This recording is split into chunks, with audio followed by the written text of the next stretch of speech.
ఆయనకి సంబంధం లేదు, ఆయనకి సంబంధం లేదు ఈ పనులన్నీ.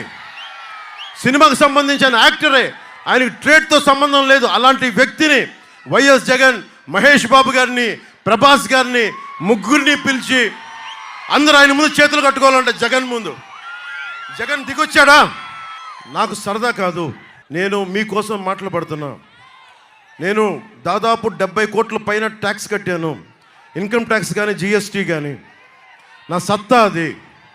నేను మీ ఇంత ఒక పనికి మాలిన సన్నాసులందరి చేత మాట అనిపించుకుంటున్నాను. నేను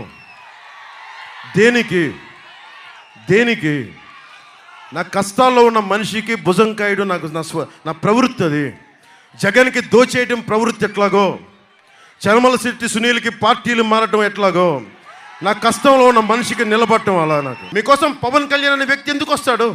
మీ భవిష్యత్తు కోసం కాదా? అరే నేను 200 కోట్లు సంపాదించాను లాస్ట్ 5 సంవత్సరాల్లో.